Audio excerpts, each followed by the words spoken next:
So I wanted to break down a phone that Apple kind of abandoned in a way, and this was a device that was probably one of the most important iPhones Apple ever made. It was a huge success. They sold millions and millions of them. Unfortunately, it had a humongous problem, and the slow demise of it was actually pretty sad. This iPhone is the iPhone 6, and you can even throw the iPhone 6 Plus in here as well. Now, back in 2014, these iPhones were selling like crazy. This was the first time, I think, since the iPhone 5 that we got a size increase, and this was a massive size increase. We've never really seen something like this before from Apple. They've kind of gone backwards, making a smaller iPhone. But these big-sized iPhones were crazy, and people liked them. They were selling like crazy, and I think they are still one of the best-selling phones of all time. Not even just iPhones. They are one of the best-selling phones of all time, which is so crazy. Tons of people bought them, but what ended up happening was, they ended up having this hardware issue, bendgate. I think everybody remembers these iPhones were bending super easily, and a lot of people's, pockets and hands and stuff. So because of that,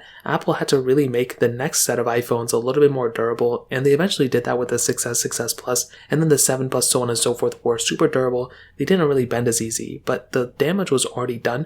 So by that point, Apple kind of had a choice. They had to keep either supporting these iPhones or they didn't. And so what ended up happening was we noticed that the 6S, at least I noticed, the 6S and 6S Plus internally were actually big changes. So the outsides looked almost identical, but the 6S and 6S Plus had twice the amount of RAM, had way more power within them in my opinion. They brought things like Touch ID 2, Force Touch within the displays as well. So from the 6 to the 6S, there were some really big changes. And because of that, I think Apple had a choice. Either they were going to continue to support the iPhone 6 as long as the 6S, or they were going to cut the end, pretty much shorter than usual. And what ended up happening was a couple of years ago, the iPhone 6 got its last official update, which was iOS 12. This next phone of the iPhone 6, which was the 6S, is still supported with software to this day, which is so crazy. So in a way, Apple completely abandoned one of the best-selling phones of all time, which was the iPhone 6, and they cut its life short. I think they didn't want to, mess around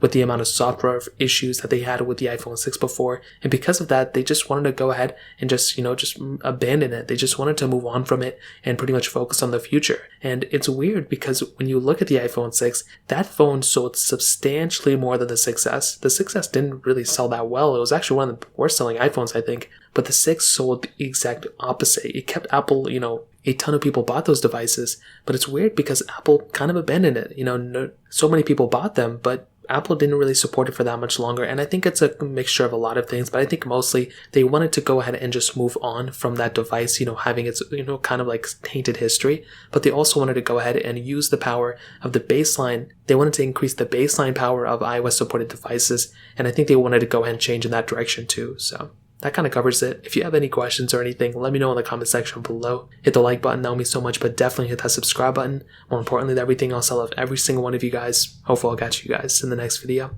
Peace out till then.